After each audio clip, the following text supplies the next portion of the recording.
Hi, everyone. Thanks for joining us today. My name is Jason Whitehead. I'm one of your co-hosts for the Jason's Take On. And today we're going to be talking about getting customer onboarding right. We're also going to be talking quite a bit about driving adoption and how to really make sure that your projects are successful. As we go through, please feel free to type in any questions into the Q&A window, and we will go ahead and answer them at the end of the webinar, but you don't need to wait. We love questions and love to get to as many as we can. So anything that comes to mind, please just go ahead and type it in the box. And I also wanted to let you know that this is also now a podcast. So we're recording this session and it will be made available on the Jason's Take On website. You'll see links to all the different podcast sites. So if you're into podcasts or know people who are, please go ahead and check it out there.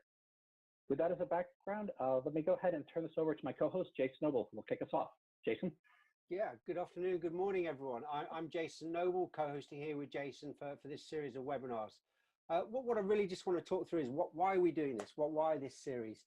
Jason and I have known each other for a year or so and have come in to know each other through customer success leadership and the community around that. We're both super passionate about customer success. We see the big value and growing value that it's giving to the business, but we also see lots of challenges that different organizations are having as to where CS fits in, where leadership fits in, and all the different topics. And what we've done through a series of conversations that we've had is come up with a series of webinars that we're going to, as Jason said, going to do as podcasts. We will do blogs as well, talking about them, but talking through the different challenges. And really, this is us helping people think differently, kind of advancing their careers, but giving back. I think there's a great community around customer success.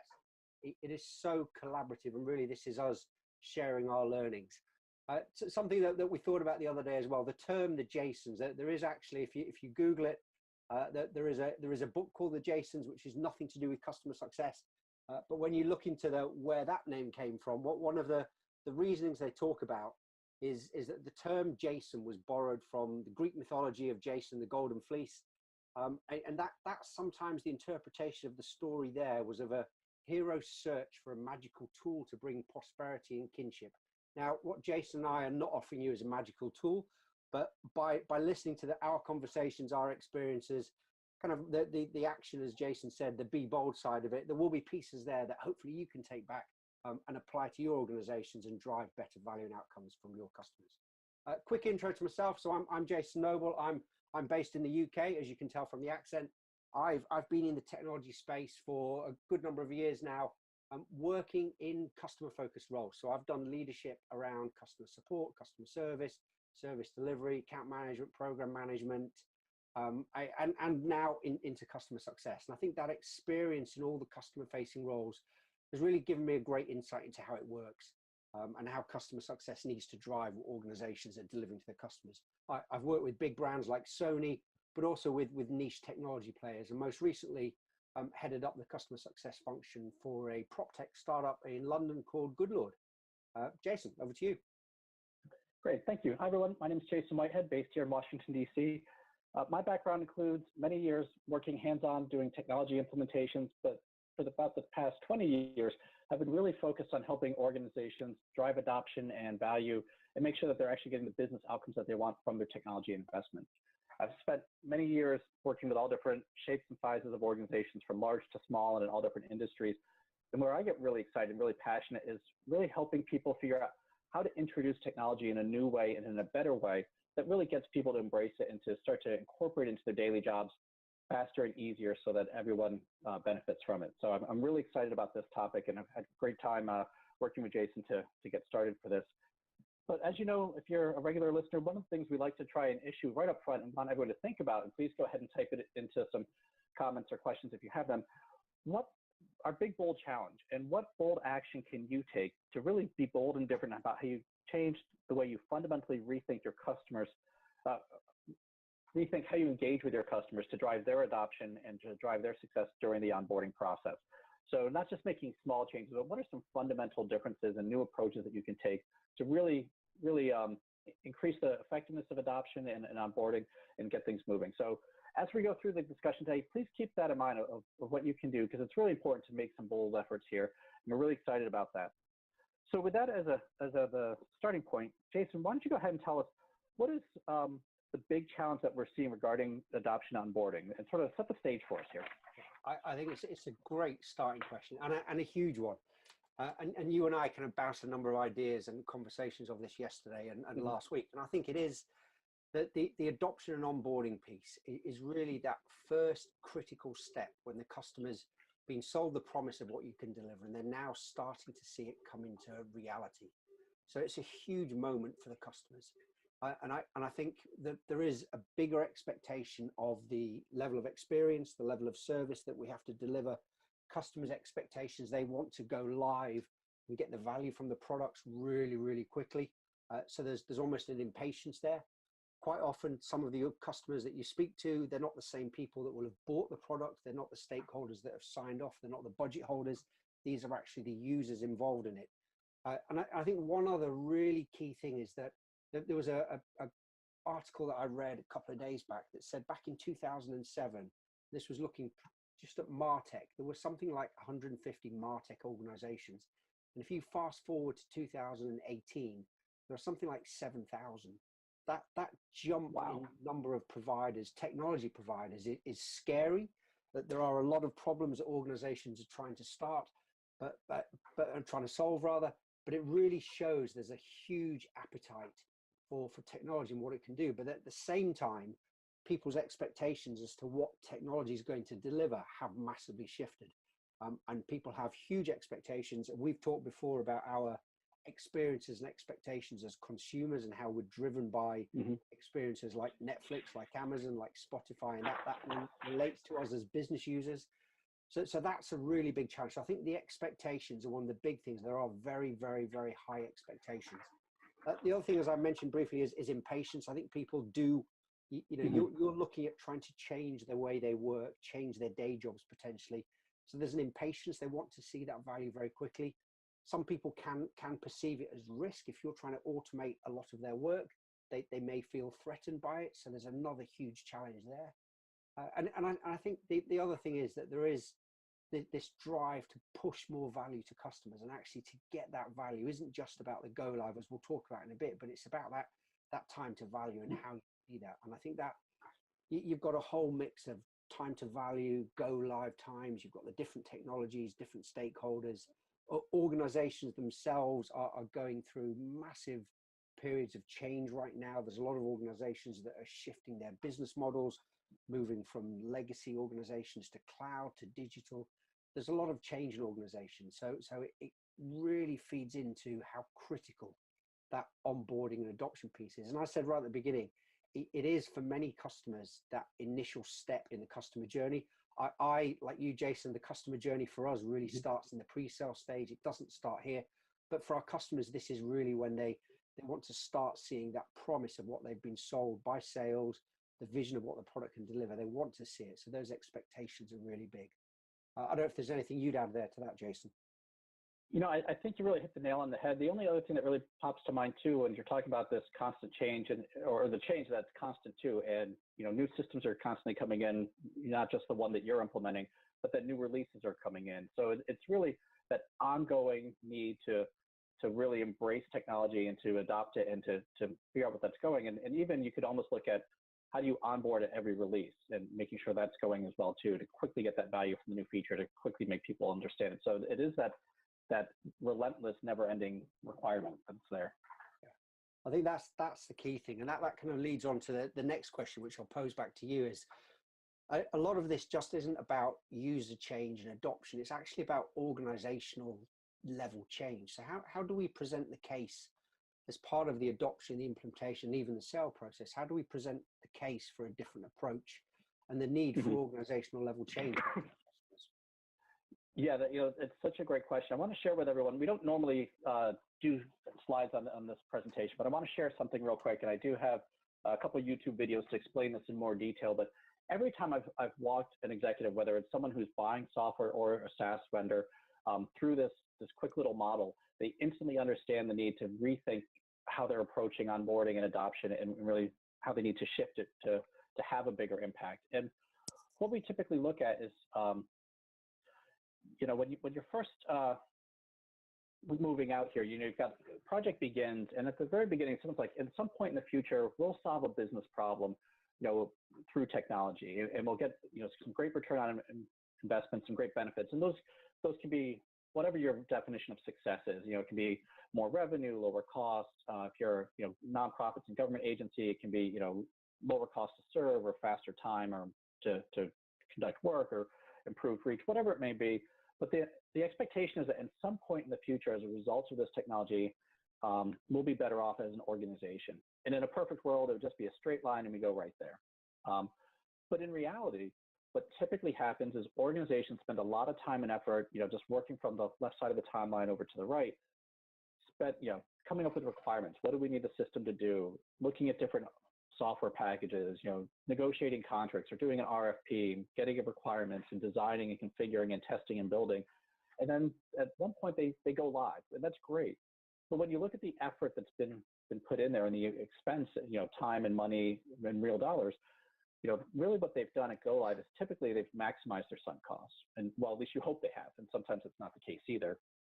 And what we typically see is this when we do what I call traditional change management. It's sort of, it starts a little bit before go live and sort of covers right around the go live period. And typically that's really just focused on, you know, training people how to navigate the system, where to go, and a little change management sort of, you know, communicating to them. The big one is always the what's in it for me message, which I find highly ineffective, but we'll cover that another day. And then most projects just stop here.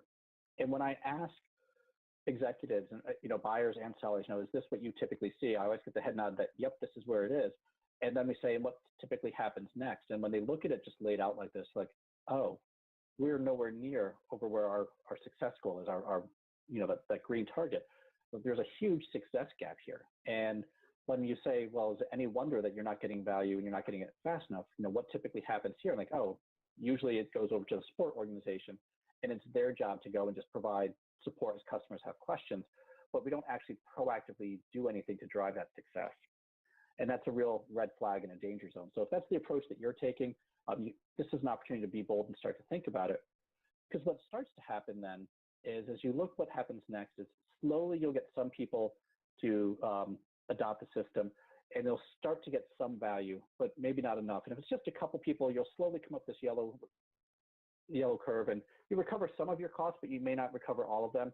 And only as you get large groups of people, lots of individuals and teams using the system effectively and collaborating effectively using the tool, departments, divisions, all of it, and working well within the tool and working and collaborating effectively, that's how you climb back up that recovery cost and start to get the value that you need just to break even. And at some point in the future, if you're lucky, you break even. Though, in my experience, if you're not doing things to proactively drive adoption all the way through this period, that break-even period happens much farther out than people were expecting in their business case. And then eventually, if you're lucky, at some point you'll actually achieve the benefits that you wanted, and success will happen. But typically, the level of success that organizations achieve is much lower than expected, and it happens much later in the game. And it's really interesting just to see, like, you know, you haven't done anything after go live to really drive this adoption and to drive this value and to keep it going year after year after year. Of course, you're going to have some problems. So if this is the approach that you're taking, where you focus on just getting it live, and most IT organizations, you know, they're rewarded and incentivized on time and on budget delivery. It's not normally their role or their job to make sure adoption and value creation happens afterwards. And if you ask, well, whose job is it, and you don't get an answer, that's a real red flag right there. Okay, so let me come back here real quick. So apologies for that. So here's the success curve. You spend a lot of time and effort on sunk costs, and if you've stopped here, and normally when I'm asking organizations about this, I pause and ask them their experience right here, and they'll say, yeah, this is what we typically do, and where it typically goes wrong, we've got a huge success gap. We slowly get some value, and we come back up, and then as we go through, eventually we'll hit that success that we wanted. And that's, you know, really important to recognize that success happens so much later than most people expect, and it tends to be much lower than people expect. And then the real question becomes, what happens next? Like, if you forecast out 5-10 years in the future, if you don't have an infrastructure in place to drive ongoing adoption, as turnover happens in your organization, as you have new functionality coming out, as you know, have new pressures for your business, suddenly you're right back down here, and you've lost all the value you created. And as I tell people, you know, the value you get on your IT investments, just like any other investment, it can be up one year and down the next. You've got to constantly be focusing on that value creation. Instead, what you want to do is say, how do we make sure that, we keep the value creation going year over year over year? And when you start to ask organizations about how they're going to do this, about the infrastructure they have in place to drive the success post go live, typically they're like, oh, we don't do that. We don't know how to do that. No one's ever told us to do that. And they're really clamoring for help with that. So if you're the buyer of software, you need to be thinking about how to do this internally. And if you're a customer success professional, you need to start to think, how do you educate your customers about the need for this and the impact if they don't do it on their success and what it takes to get there? So that's really, as we say, why do you focus so much value and time and effort on the cost side and what happens before go live, instead of all this time where the value is created? And when you look at it from an implementation standpoint, if it takes a couple of weeks to a couple of months to get a system live, but you expect to have it 5-10 years in the future, there's so much more value to be created on the right side of this curve. More of your efforts really need to be focused there. So those are just some of the ways that we found very helpful to explain to executives, let's think about this. Let's come up with a new approach, because there's really big gaps in most of our methodologies around this, and they've been there for a very, very long time. So, Jason, what are your thoughts on that? Anything you'd like to add? Yeah, there is. And as we spoke yesterday, Jason, I love these diagrams. And I think too many organizations, and I've been there myself, I've been a project manager, I've run teams of project managers, the big focus for a lot of organizations is just that go live milestone. And a lot of people working with a traditional mindset, they almost move on to the next thing once you've gone live and that's it, finished. That your engagement with the organization finishes. This is where adoption and the role of customer success really comes into its own. And there is, organizations spend money getting to that go live. There's a cost there. And I think until you can articulate it like you've done here, a lot of people almost don't realize it. And when you're sold a solution technology, nobody focuses on the challenge to go live and the cost there. There's what the focus is on, the benefits and the ROI. But there's that bit at the beginning that no one's talking about. And there's a huge level of change management that's needed within an organization to do it. And do they have the resources to do that? How do they skill themselves to do it? What's your role as a vendor and a provider in change management? And bear in mind, you said it earlier on, Jason, that we typically as technology providers are one piece in their value chain, and there are many other providers. Do we have a perception and an idea of what that big picture looks like and where we fit in, and who's managing that overall change program? Right. Yeah, I think that's such a good point. And this simple chart right here that really helps get people thinking, that it triggers a different conversation with them. The other thing to remember is, as your customers, they're looking at the same situation across their entire portfolio of every software they're investing in. So they're also looking at, how do we get value from this system, but from all the other ones in which we've invested. And they're going to start to say, how are your services going to help us achieve more than some other vendor? And they're just going to start to compare people a bit more. But I think with that as a backdrop, Jason, what can you tell us about onboarding customer organizations versus onboarding a user population? I think it's another great question, and that a lot of the focus traditionally, and I think still for organizations, is on onboarding the user population. And when you kick off your onboarding process, I've run teams of implementation consultants. You typically have your users on those calls, or maybe a champion user. Who's not on the call is often your stakeholder that's bought into your solution.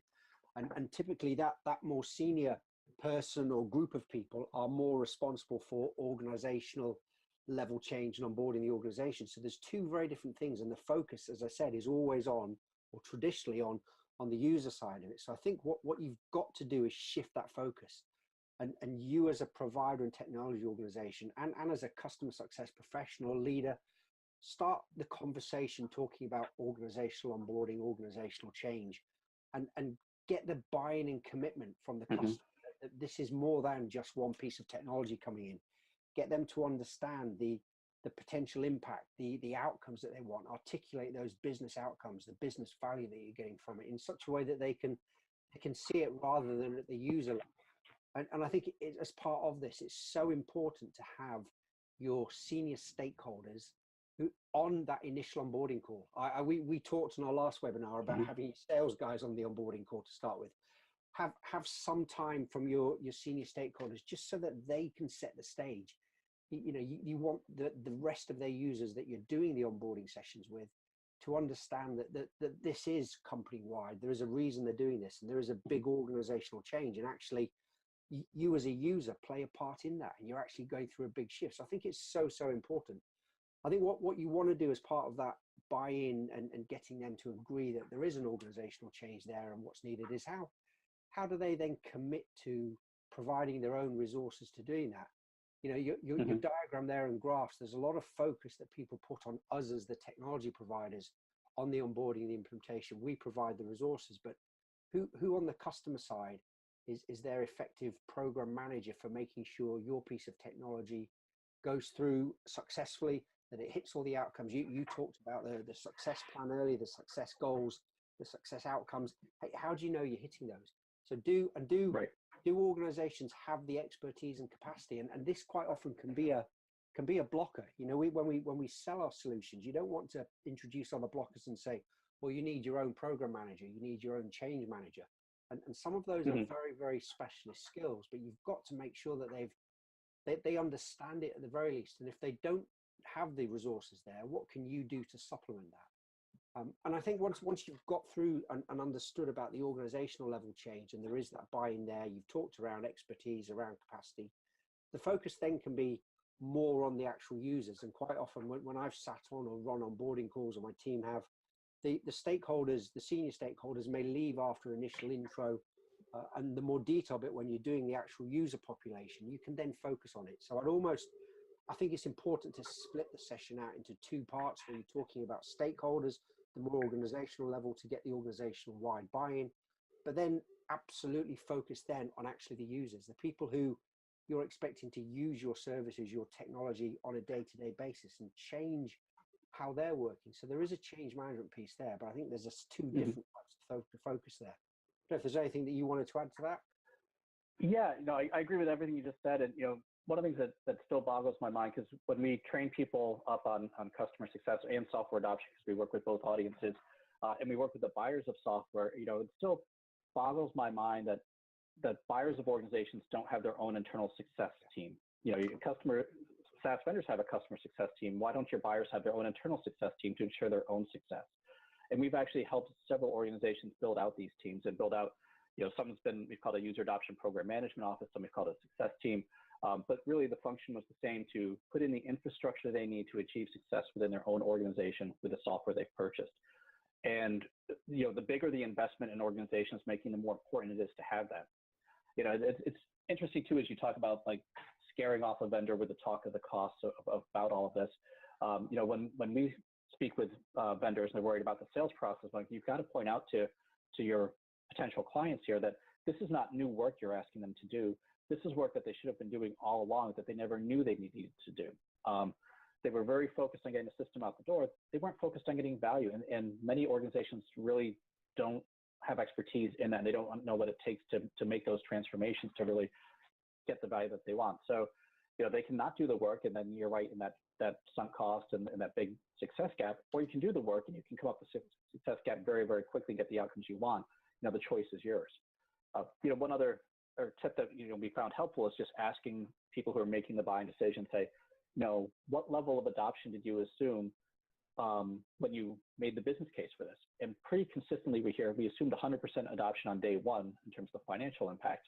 And then when we ask them, well, what have you gotten on all your other systems? Then they usually get really quiet and have the red face, like, oh, nowhere near that. So it's probably not a great assumption. We need to rethink this approach. And then I think the other piece, though, that you touched on with the user population, which people miss so much, is fundamentally when implementing major systems, you're not trying to make their jobs easier. You're actually fundamentally changing their jobs and what it means to be good at their job, and thinking about how they experience their work life on a day-to-day basis.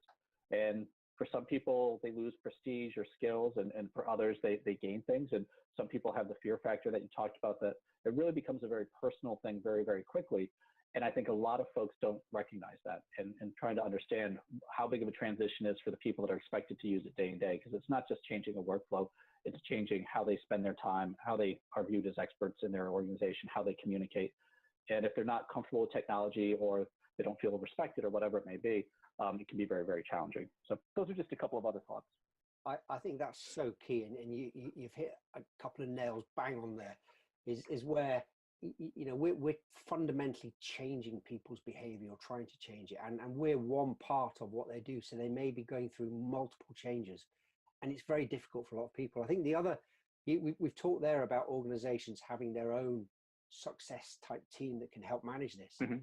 Quite often what organizations as vendors are missing, we have an onboarding function, we have an implementation function, we may have project managers, professional services. Do we have change managers? Change management is a whole discipline in itself, and I think not enough organizations are investing the right time and expertise to build up their own expertise. So if I'm talking with my customers about changing how they're working, it's important for me to be able to present to them the levels of expertise around change management. I think sorry, Jace, go on.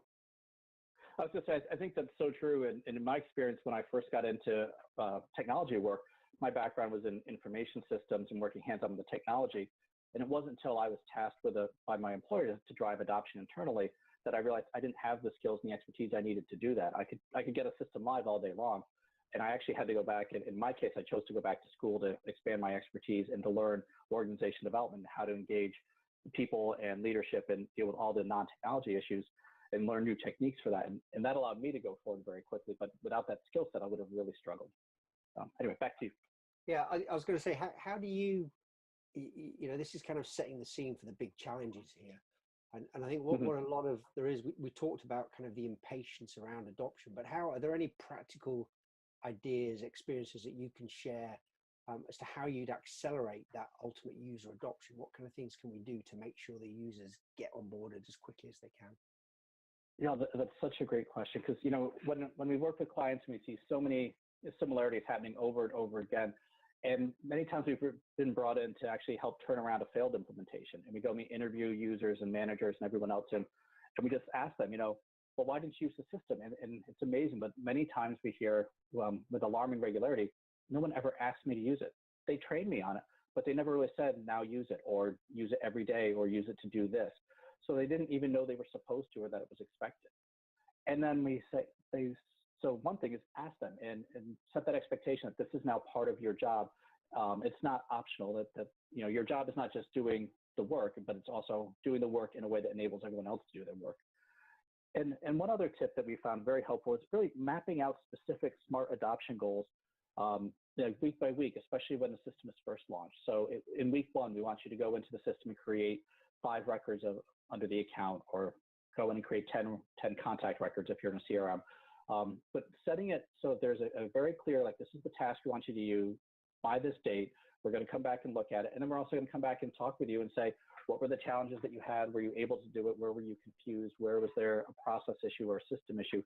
But let's go through it and set goals that we can basically check the box. Did you achieve this? Yes or no? And that has made a huge difference when we've done just that. And when we do that, we make it very cumulative, where you start with the basic functionality and then layer on the more complex modules and get people over time to get building new work habits, but getting very comfortable with the technology as well.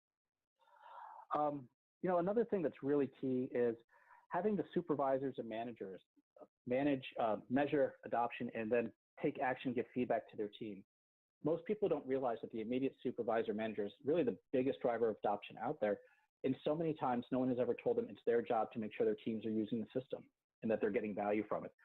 And many supervisors and managers, especially if they're early in their career or conflict adverse or things like that, they may not have the skills of how do I do this effectively with my team, because it doesn't have to be combative. It can be managing and setting expectations, giving feedback, giving direction. Because I take the assumption that most people and most end users, they want to be good at their job. They want to come in and say, I did a really great job, and my boss was proud of what I did. I'm proud of what I did it the right way, and I see the value in it. I just need some guidance on what that is and some feedback if I'm missing the mark so that I can improve. So if you take it as a learning situation as opposed to a punitive one, you can go quite far with that. And I think another one is, really capturing sort of the value that you're getting and not just usage. If there are ways that you can employ, qualitative and quantitative measures and say, there's a success we got as a result of doing this, let's celebrate that. And let's share what we did and let people know so they can see the progress. I think that's really important too.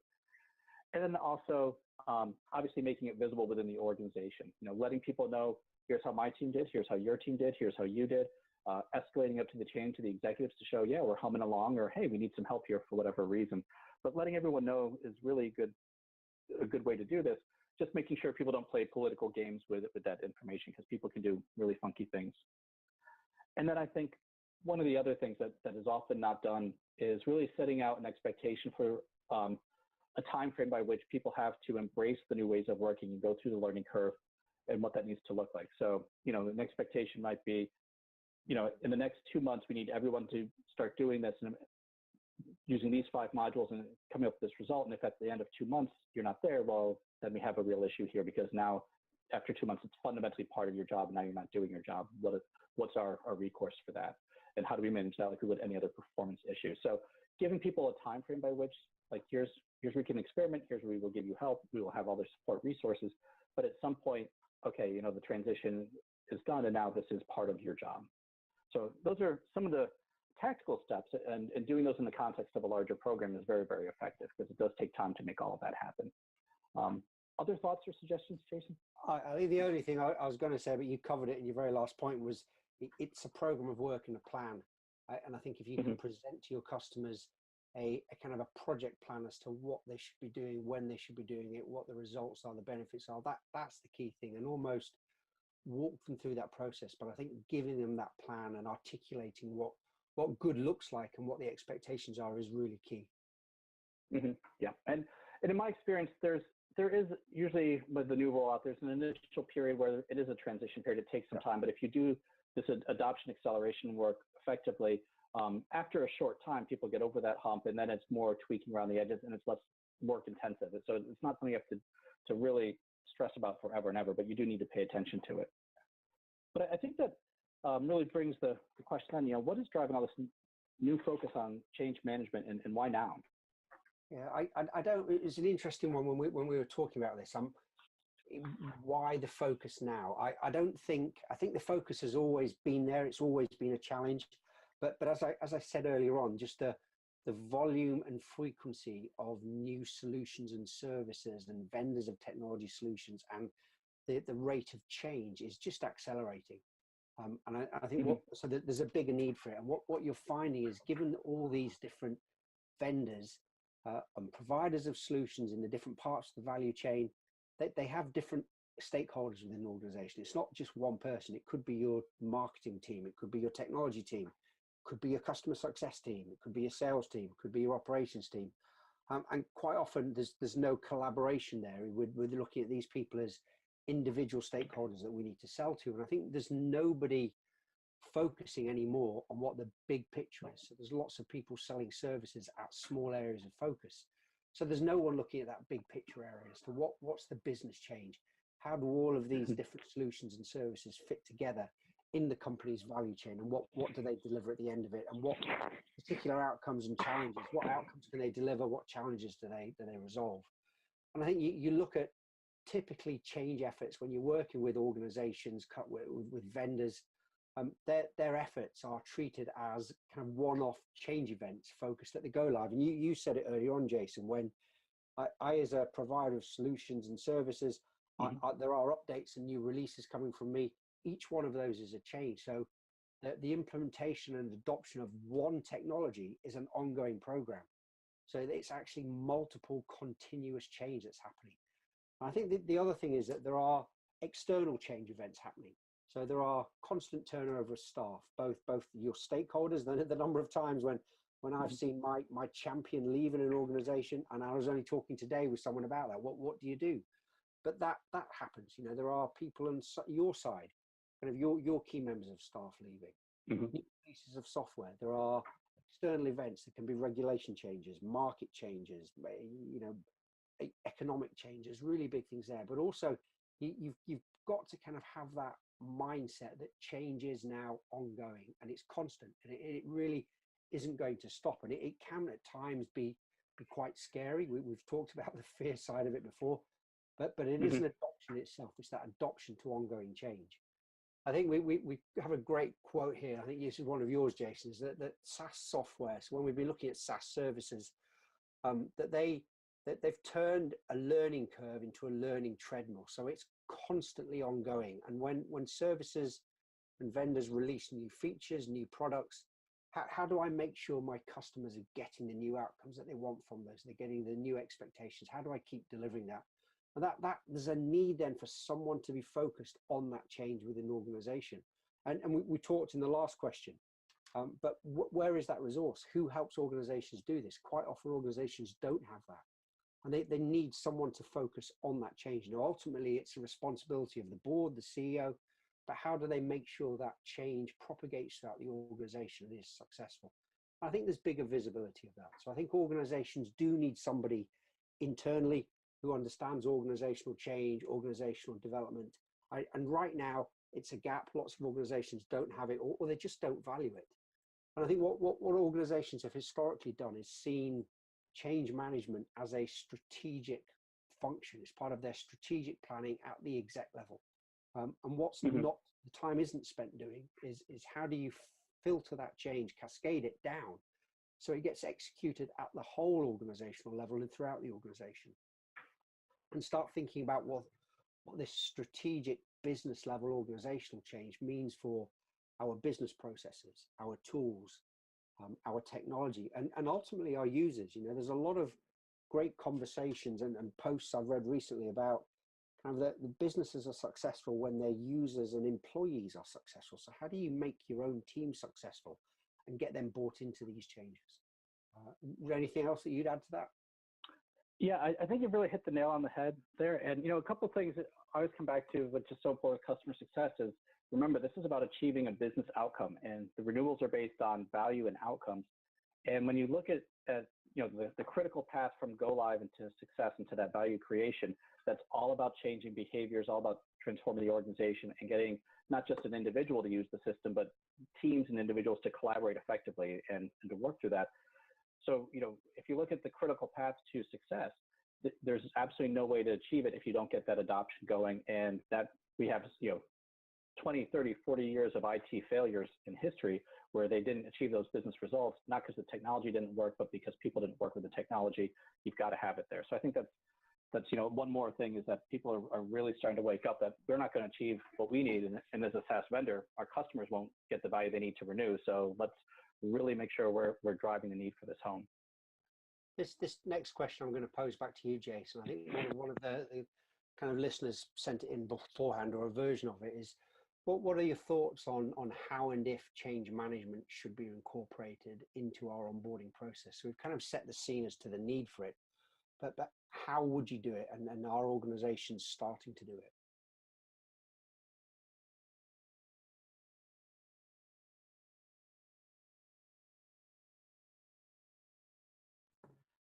I think traditionally it's not been done, which is a real challenge. You know, and it really needs to be. So it'd be great if organizations realize that. But I think part of the challenge here is, as a vendor and a service provider, you need to understand what the adoption and change efforts need to be, and then really start to educate your customers all the way through the sales process, right up front, and through the onboarding process about their need to do it. You know, when we see organizations that if they're just talking training at go live, and if you start to hear the words, oh, we just need to sell people on the users and tell them what's in it for me, that's really not going to cut it. And those are some warning signs that you've got a lot more work to do. So I urge people to be really careful with that piece. But then also going through just asking who's accountable for making sure that this adoption and this change happens, and tell me about their background, tell me about their experiences and their expertise. Tell me about the resources that they have available to them. Are they able to be successful here? And if they're not, what can you as a vendor do to help enable them to be successful? And what resources can you bring in, or even just highlight to them and say, hey, the person that you have in this role probably doesn't have everything they need to execute it successfully. Let's make some shifts here. So I think that's you know, one thing. Anything else you want to add to that? I think we've kind of covered the key things, and I think absolutely change management needs to be something that you think about. And whether you look at your existing team upskilling, getting that kind of background as to what they can do. There are some great training courses, certifications you can do around change management, but start that thinking about how do we bring change management into this, and what does it mean for the way we deliver it. So I think that's super critical, and really kick it off from that initial engagement. Talk to the right stakeholders about this being about organizational change. Agreed. So, you know, Jason, you know, I'm wondering as well too, we've often talked with folks and we've been asked, you know, do you implement a success brief during the onboarding process, and what programs you use to create it so it's not so manual? And and how do you start to address it? I'd almost, my kind of take on this is introduce the success brief or kind of a success plan even earlier in the process. So we're a big believer in making sure that your sales team can capture what the outcomes are. Those outcomes then fundamentally create your success brief. So what I really wouldn't want to do is in my onboarding, start asking my customers the question there as to what are they hoping to achieve from this? What are the outcomes they're expecting? We should already know that. I think what we should do worst case is just articulate it back in a very quick, succinct way, but don't use the onboarding process to start articulating what success looks like. We should come into this knowing, and the key thing in the onboarding process is really to verify what it is. So at the start of that customer journey that you've had your CS team involved in the last parts of the sales process, start documenting not just what the success goals are, what the outcomes expected, what the level of experience the customers want, but what we and what the customers need to do to achieve it. So start building out a plan from that. But then also what customers need to do internally. How can they achieve this? What are the changes that they need to be aware of?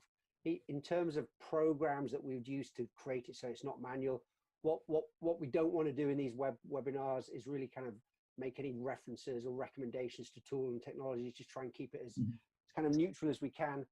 But there are lots of tools out there that you can use to capture this and really capture those briefs really neatly. There are a lot of tools focused around project management, task management.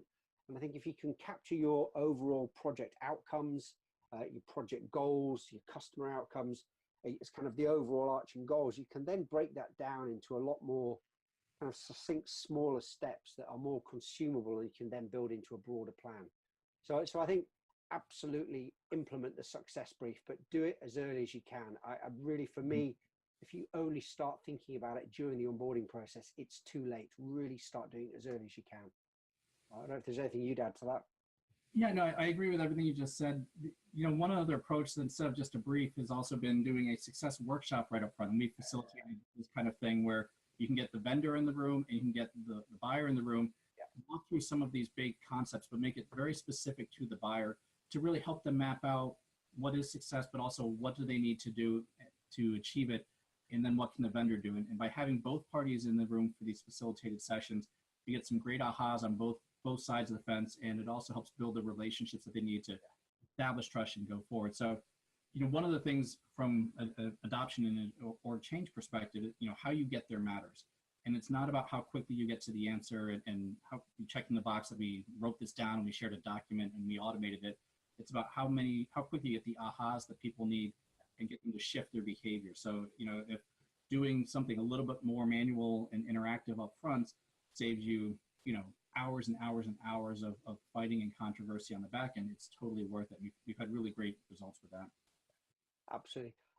We've had a number of questions in from you guys, from the listeners ahead of time. What Jason and I will do now is go through those. If you've got any more questions, please do post them in the chat window. There, we will do our best to answer them there. There's a number that we'll go through here. And similar, we'll bounce ideas off each other. But really, what we'd love to do, if there are questions that we can't answer now, we will look to cover them in a separate blog, a separate session. So please, if we've kind of struck a chord with you with anything that works, doesn't work, you disagree, agree, please let us know. We'd love your feedback. I'll pose the first question back to you, Jason. How do you successfully make the organizational shift from professional services to onboarding? Yeah, and with that one, I wasn't entirely sure how to interpret that, but what I took it to mean is sort of how would they start moving away from professional services and more this is an automated activity and this is just something we incorporate. But I think you need to flip this around where, you know, there's so many professional services that need to happen under customer success already and under that umbrella. Onboarding is one step of it, and having the expertise to do that. So, you know, you may or may not charge for it. That's up to you and your finance model. But you really do need to start to think through that there is a lot of professional expertise to help navigate and guide this change during the onboarding process. And it's not just about getting the system live and not having just your technical implementation team, but having your adoption expertise and that professional service right up front. And there may be some things that you're doing in parallel with the technical onboarding. That's great. And I've done those projects very, very effectively. But we have seen some great some great examples where the onboarding function actually does provide additional services, training and consulting and this ongoing change and setting organizations up for success. And it really, I think, is a great way to go. Jason, how would you reduce the time it takes a customer to implement a new software? That's such a great question, isn't it? It's if I had the answer to that, I think we'd be significantly wealthy. And I think the key thing to remember here is there is implementation, as we've talked about. The implementation time is only one part of the puzzle, and the solution really is to think about the time between signature and go live. So, and that go live, then from go live to time to value. And go live, quite often there's too much emphasis put on that, too much focus on it. But it's the piece after go live, as you talked through on the slides there, Jason, was more critical. That what happens next in terms of user adoption engagement. I think if I look specifically at implementation time, so bringing the question back, I think some ideas there that you can look to reduce that time frame, and clearly there is a big benefit to reducing that. We want the whole journey to reduce as quickly as you can, but make sure that you've captured your customer outcomes correctly and as upfront as you can do. Make sure they're documented, played back to the customer, you articulate them, everybody's bought into them, your sales team understood what they are, you delivering them understands what they are. Make sure also that you understand your customers' needs and the challenges, but then also what the expectations are from them. What are their expectations as to the impact this is going to have on their day-to-day use, or on their daily work life? What are their expectations around how you're going to interact with them, how they're going to interact with the technology, and also what are their extractions and expectations around the timings? I think really the key thing though is to look at your processes within your onboarding function, and how can you make those, and where they've succeeded, how do you take those and take what's good and create it so that it's a replicable, repeatable, systematic process. So you take what we know works, package that up, keep refining it. I think with onboarding, it is an ongoing service improvement. We want to continually improve it, but when it works, package it up, document it, understand what those processes are, build automation in at the right points. You can build technology in. I think a lot of the data, there's a question at the beginning about customer data and capturing that. There are ways to capture customer data more effectively. And I think that's so critical to do that. And I think really we've said already, but shift your thinking from just being about the go live. And go live is that first key milestone, but you also want to understand more about your customer success when they're going to start going up that next curve, getting towards time to value. And once you can articulate that, you talked earlier on about presenting a plan back to them. I think that plan, being able to see it visually, what the expectations are, what the processes are, what the interactions will really help and reduce that time there. Was there anything else that you could add there?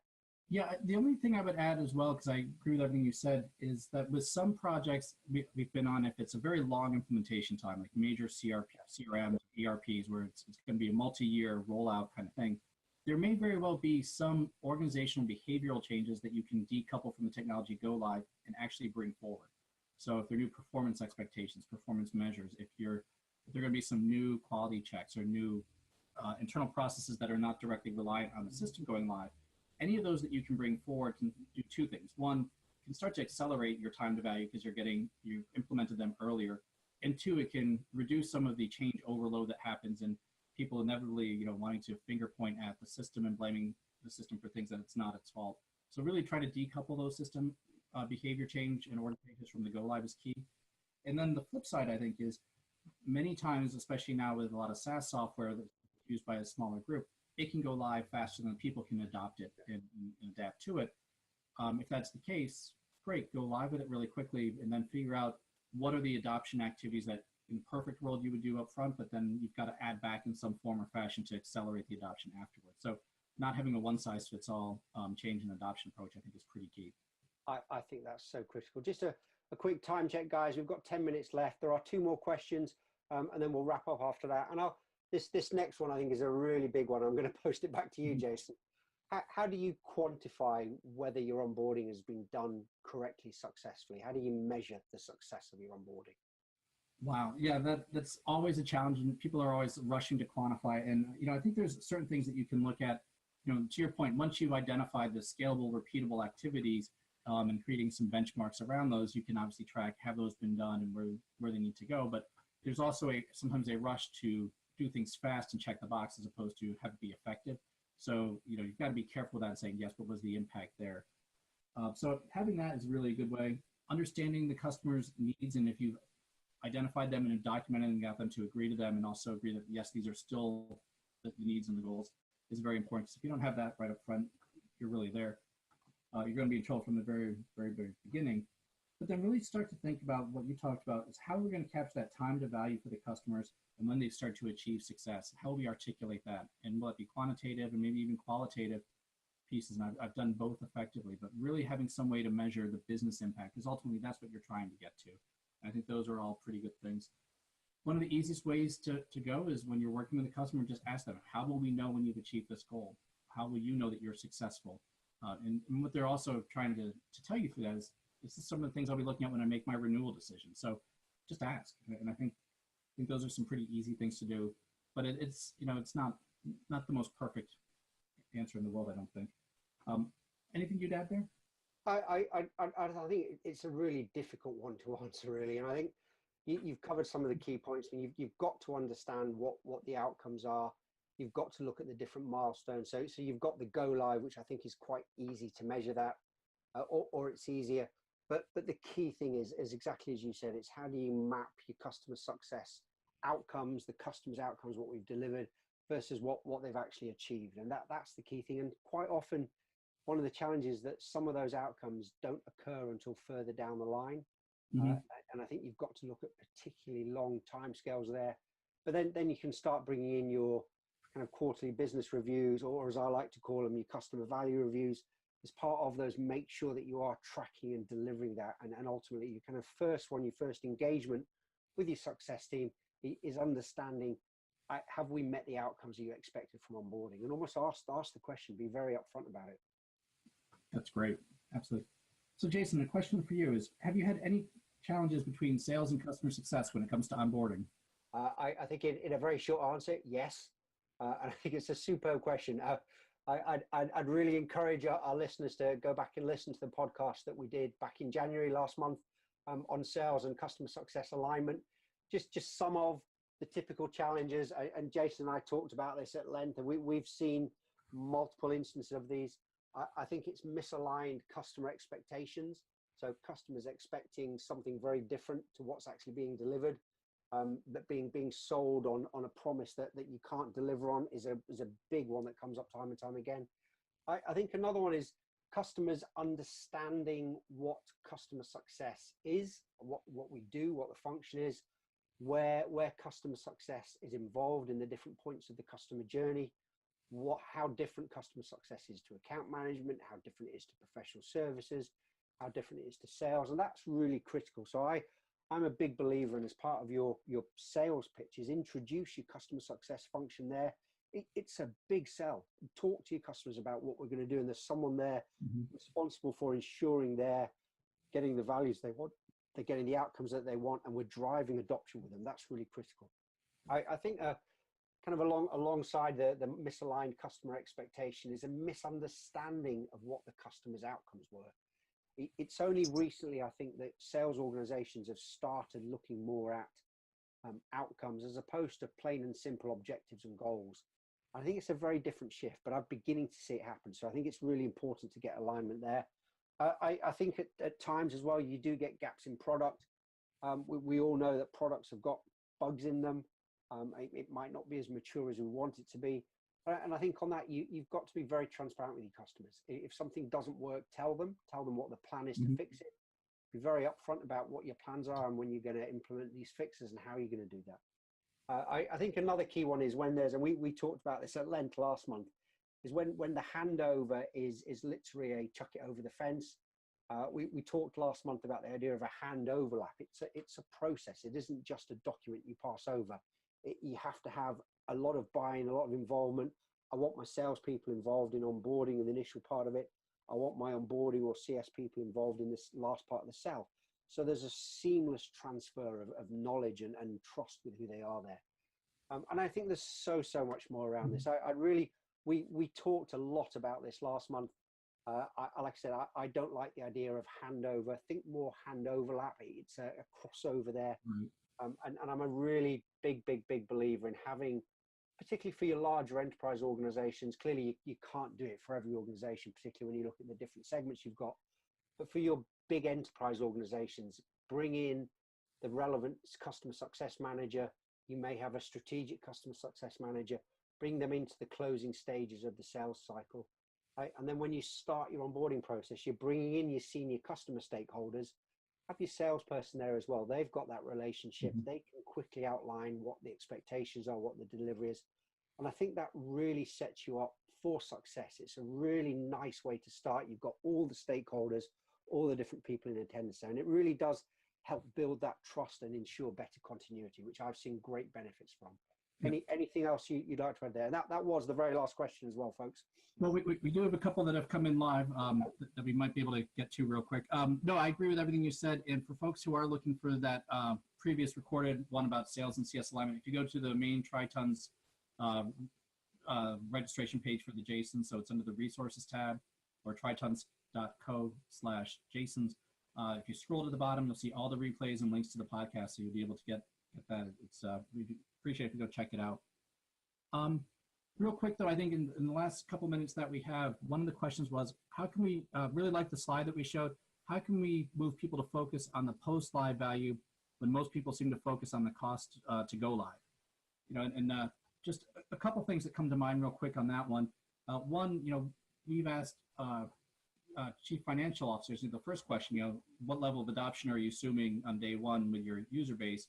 And how does it change your business case if you assume less than 100% adoption? One of the other things I would love to see more buyers of software do, and as a customer success team, you could even suggest to a prospect, or as a sales team, suggest to a prospect that, you know, it doesn't matter if you buy our software or someone else, you've got to do this work. And as a buying organization, you should not approve the purchase of any single software if you don't have a plan for how you're going to drive adoption and get your value out of it. So don't spend money investing in something unless you know you're going to be able to get the return that you want on it. Figure out what it takes to do that. What are the resources you need? What are the expertise? What's the time frame? And how do you make sure you have all that factored in? And if people start to think about that, then they're going to start to say, yeah, that makes sense. And if that's part of our natural course of doing business with every application, one, will be more effective, but two, we'll have a better sense of, is this really going to be successful for us? One other thought that comes to mind that we've seen is, how do you get people to report up the adoption and outcomes that they want on a regular basis as high as possible in the organization? Maybe it's the CEO, if it's a major investment for an organization, maybe it's even the board of directors, and making regular reports so that they have a reason to achieve the goals that they want, and to get people to focus on that outcomes as opposed to the cost. So those are a couple things. Jason, other thoughts on that? I'd really reiterate what you said. I think it's so important to kind of get that buy-in there and that agreement from the stakeholders. And we've talked about it, I think, in depth, but really you need that buy-in across the board. This isn't just about the users. It's not just about the senior stakeholders. It's about everybody getting that buy-in and engagement. Mm-hmm. Agree. And then our last question, if you want to take a crack at this, how do you thoroughly assess the capacity of adoption during the pre-boarding or onboarding phase? Is there like a checklist or something?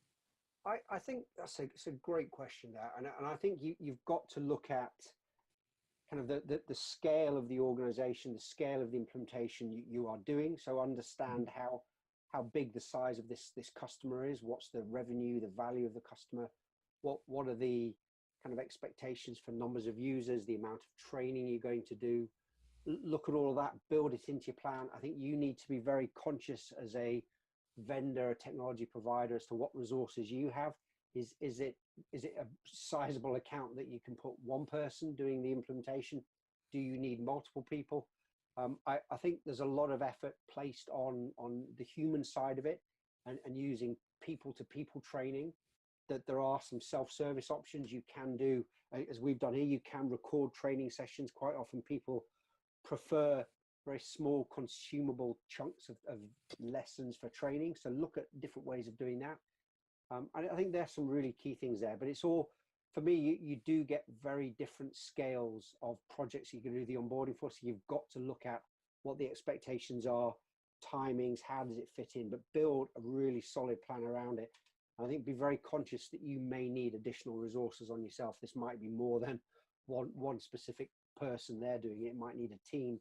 You might need to go on site with the customer. Something else I'd always kind of reiterate the need for is make sure you're working across your own business, across the different functions, so that people know what it is you're doing, and know what the expectations are, rather than just look in isolation. This is just the responsibility of onboarding. No one else is involved. So do bring in other help when you need to. So I think I wouldn't call it a checklist as such, but I'd really, as part of the kind of gathering of that data up front from your sales and that initial onboarding, understand the scope of what you're doing and make an assessment internally as to the capacity that you need to do it.